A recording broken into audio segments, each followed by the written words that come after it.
Next we have a talk called Mindfulness, A Skeptic's Journey by Brian Waspy of the Blue Lotus Temple Sangha. Brian? Brian, are you out there? Brian Waspy, where are you? I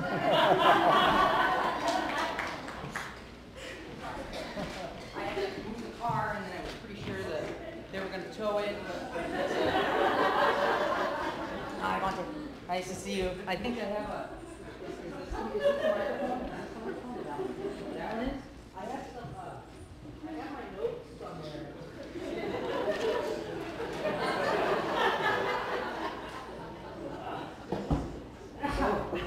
Ooh. Oh, jeez. That? Oh, sorry. Yeah, I can't talk right now. No, I can't. They're towing the car. You have to move it or do something. Yeah, okay, thanks. Jeez, you know, I can't find my notes, and I'm so stressed out in the car, and I'm pretty sure I left the front door open. Monte's gonna be disappointed in me, and Kristen will be mad, and the pressure is too much. I can't deal with this.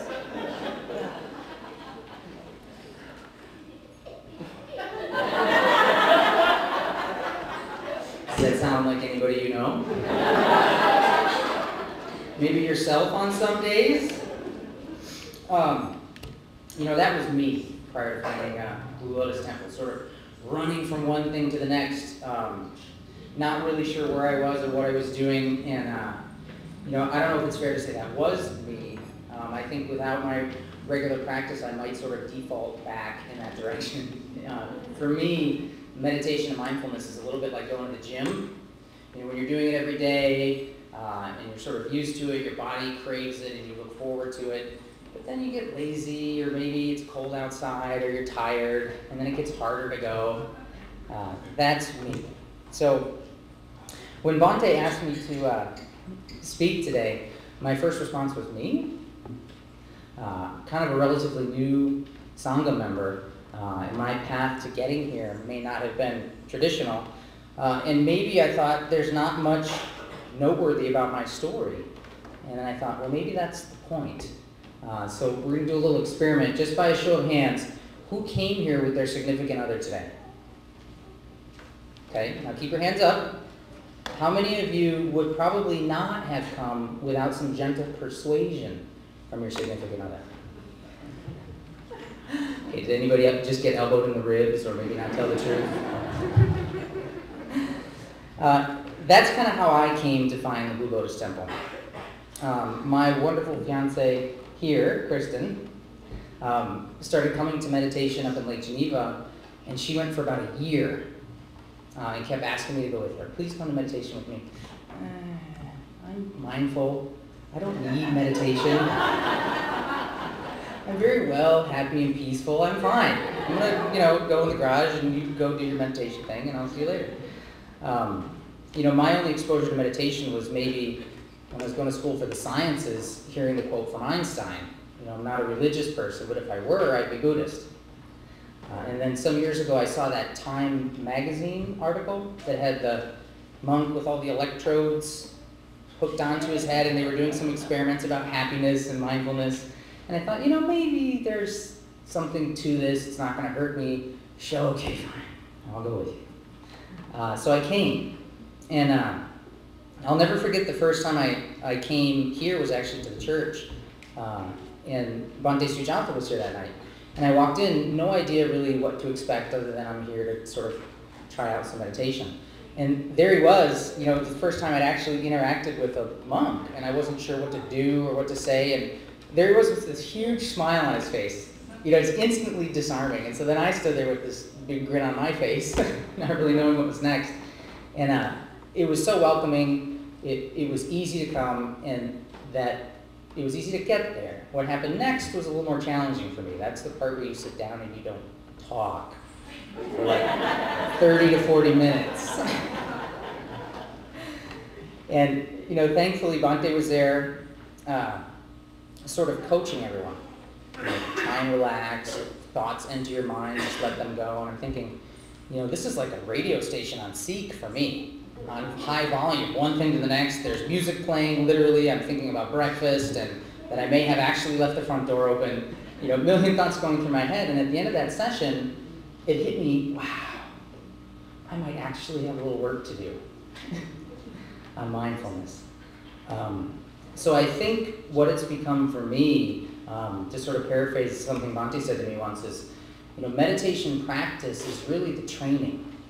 You know, that's where you're in the controlled environment to sort of train how you respond to what your mind is doing. Learn how to handle that, and life is the practice.